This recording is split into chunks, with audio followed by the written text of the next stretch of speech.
Parfois, en football, un simple communiqué de presse sur un transfert peut en dire beaucoup, beaucoup plus long qu'un match de 90 minutes. Ah oui, clairement. Et aujourd'hui, on va s'intéresser à un mouvement qui, à première vue, a vraiment tout du pas en arrière. On parle d'un jeune défenseur qui quitte le grand FC Barcelone pour retourner jouer aux États-Unis. C'est ça. On pourrait vite conclure à un échec, mais si c'était tout le contraire. C'est toute la question.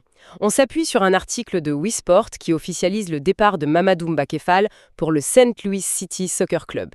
Et notre objectif, c'est vraiment d'aller au-delà du titre. Exactement. On va décortiquer les détails de ce transfert pour comprendre la stratégie derrière ce qui, oui, ressemble à une rétrogradation, mais qui pourrait bien être l'un des choix de carrière les plus intelligents pour un joueur de son profil aujourd'hui. C'est exactement ça.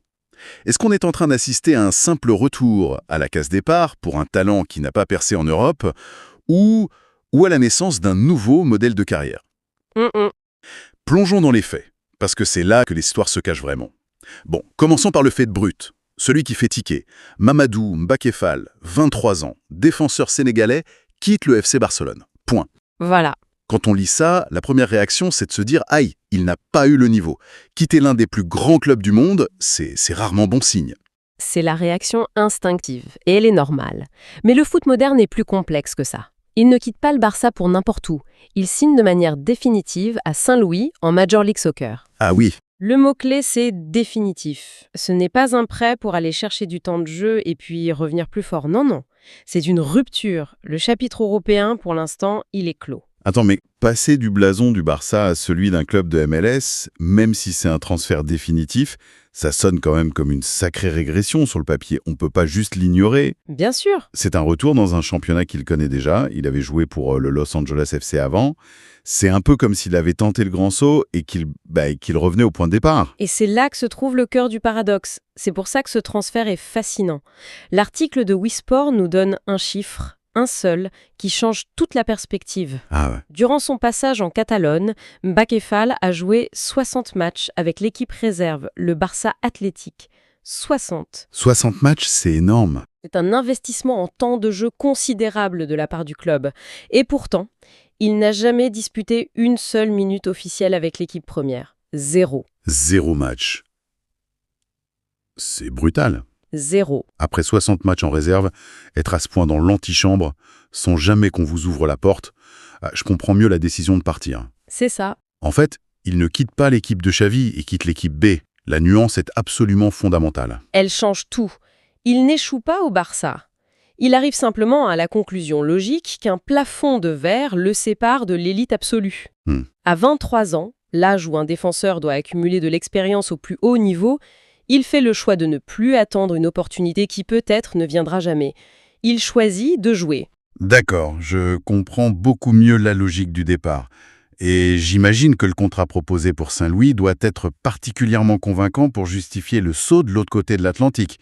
Ils l'ont pas juste appelé en lui disant « Viens, il y a de la place ». Loin de là, le club américain a déroulé le tapis rouge et les détails du contrat, relayés par l'article, le prouvent. Alors, D'abord, la durée. Il a signé jusqu'au 30 juin 2028. On parle d'un engagement sur 4 ans et demi. 4 ans et demi. Ce n'est pas un pari d'1 an, c'est un plan à long terme. Ils bâtissent une partie de leur avenir sur lui. Mais c'est une éternité dans le foot moderne. Ça montre une confiance immense, mais ça met aussi une pression folle sur ses épaules, non? Ah bah oui. Il n'arrive pas comme un joueur lambda pour compléter l'effectif, il arrive avec l'étiquette du grand renfort défensif. Absolument. Et pour enfoncer le clou, le club a inclus des options pour prolonger ce contrat pour 2 saisons supplémentaires jusqu'en 2030. Jusqu'en 2030. Potentiellement, il s'engage pour 6 ans et demi.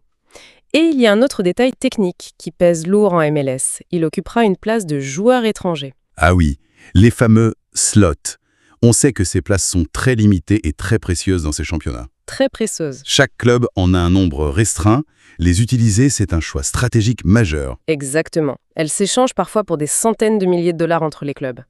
Le fait que Saint-Louis lui dédie un de ses slots prouve qu'ils n'ont pas simplement saisi une opportunité de marché. Non, c'est un investissement. Ils ont activement décidé d'investir un de leurs actifs les plus importants sur lui. Bref, quand on met tout bout à bout, on voit bien que ce n'est pas un transfert fait à la va-vite. C'est un vrai projet réfléchi des deux côtés. D'accord. Donc le club mise gros sur lui. Mais ça me fait demander, Avec toutes les options possibles sur le marché, pourquoi lui? Qu'est-ce que Saint-Louis a vu en Mamadou Mbacké Fall que même le Barça n'a finalement pas voulu promouvoir en équipe première? La réponse vient directement du directeur sportif du club, Cory Way, qui est cité dans l'article, et c'est très éclairant. Qu'est-ce qu'il dit? Il dit « Lorsque nous avons commencé à réfléchir aux moyens de renforcer notre défense, le profil de Mamadou s'est imposé pour répondre à des besoins immédiats. Ce n'est pas un coup de cœur, c'est le résultat d'un casting. D'accord. Ils avaient une fiche de poste précise et il l'a cochée. Et quelles sont les qualités sur cette fiche de poste? Qu'est-ce qui le rendait si unique? Alors, Wallet le décrit comme un joueur, je cite, « à l'aise avec le ballon, doté d'une excellente lecture du jeu et qui allie mobilité et solidité défensive. » Ces mots sont pas choisis au hasard. C'est intéressant parce que mobilité, à l'aise avec le ballon, lecture du jeu, on dirait la description type d'un défenseur formé à la Masia, l'académie du Barça. Ben oui. C'est ça la grande ironie. Saint-Louis n'achète pas juste un joueur de MLS, ils achètent un produit de la formation barcelonaise, avec toutes les qualités techniques que ça implique, que le Barça lui-même n'a pas su ou voulu utiliser en équipe A. C'est un raccourci en fait. C'est presque un raccourci, oui. C'est exactement ça. Ils obtiennent le meilleur des deux mondes. C'est ce que Rattray met en avant quand il dit, et je cite encore, « Son expérience au sein d'équipes de haut niveau, tant en MLS qu'en Europe, apportera de la stabilité à notre défense. » C'est le package parfait. Pour eux, c'est le package parfait. Il connaît la ligue, ses spécificités, les longs voyages, les terrains synthétiques, donc pas de temps d'adaptation.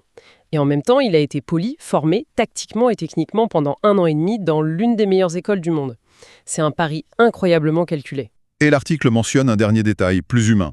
Il va retrouver à Saint-Louis un compatriote Fallou Fall. On sous-estime souvent l'importance de ça, mais Ah, c'est crucial. avoir un repère culturel et linguistique dans le vestiaire, ça peut accélérer l'intégration de manière spectaculaire. C'est la petite pièce qui vient rendre le puzzle encore plus cohérent. Tout à fait. Ça évite l'isolement et ça permet aux joueurs d'être performants plus rapidement. Chaque élément de ce transfert semble avoir été pensé pour maximiser les chances de succès, à la fois pour le joueur et pour le club. Alors, si on fait le bilan, l'image qui se dessine est complètement différente de celle qu'on avait au début. On est parti d'un transfert qui ressemblait à un pas en arrière, à l'histoire d'un échec au Barça. Pour découvrir une décision de carrière hyper stratégique. Ce n'est pas un échec, c'est un pivot. À 23 ans, l'enjeu n'est plus de rêver du plus grand club, mais de devenir le meilleur joueur possible. Et pour ça, il faut jouer. Il faut jouer, constamment, avec des responsabilités. Il passe du statut de prochain sur la liste, dans un environnement saturé de stars, à celui de pierre angulaire d'un projet qui le place en son centre. C'est une question de statut, en fait. Il échange un strapontin dans un opéra prestigieux avec l'espoir de monter un jour sur scène contre le premier rôle dans une très bonne production qui est en pleine ascension. C'est une super image. C'est un calcul de carrière qui privilégie le concret sur le potentiel. Il quitte la réserve du Barça pour devenir un titulaire en puissance dans l'équipe première d'un club de MLS. Vu comme ça, c'est une promotion. La logique est implacable. Il retourne dans un championnat qu'il maîtrise, ce qui réduit les risques. Il rejoint un club qui le veut passionnément, non pas pour son nom ou son potentiel, mais pour les qualités précises qu'il a démontrées. Et il signe un contrat qui lui donne le temps de s'installer et de s'épanouir. C'est clair. Pour Mbacké Fall, c'est la voie royale pour continuer sa progression. Pour Saint-Louis, c'est une acquisition brillante. C'est un de ces rares transferts où tout le monde semble vraiment gagnant. Au final, cette analyse nous montre qu'un titre comme « Un joueur quitte le Barça pour la MLS » peut être incroyablement trompeur. Totalement. Derrière se cache une décision mûrement réfléchie d'un jeune athlète qui choisit le temps de jeu et le leadership plutôt que la gloire potentielle mais lointaine. Et la stratégie parfaitement ciblée d'un club qui sait exactement ce qu'il lui faut. Et ça ouvre sur une réflexion plus large. Une question qui se pose de plus en plus pour les jeunes talents, notamment ceux qui viennent d'Afrique ou d'Amérique du Sud. Laquelle ? Vaut-il mieux être un nom parmi d'autres dans l'effectif pléthorique d'un géant européen, avec le risque de voir sa carrière stagner dans l'antichambre, ou est-il plus judicieux de devenir un joueur franchive, un leader incontournable dans un championnat comme la MLS, qui est en pleine croissance et qui offre stabilité, visibilité et responsabilité ? Le chemin que prend Mamadou Mbacké Fall est une réponse forte. Et il sera fascinant de voir si, dans les années à venir, son pari s'avère gagnant et inspire toute une génération de joueurs confrontés au même dilemme.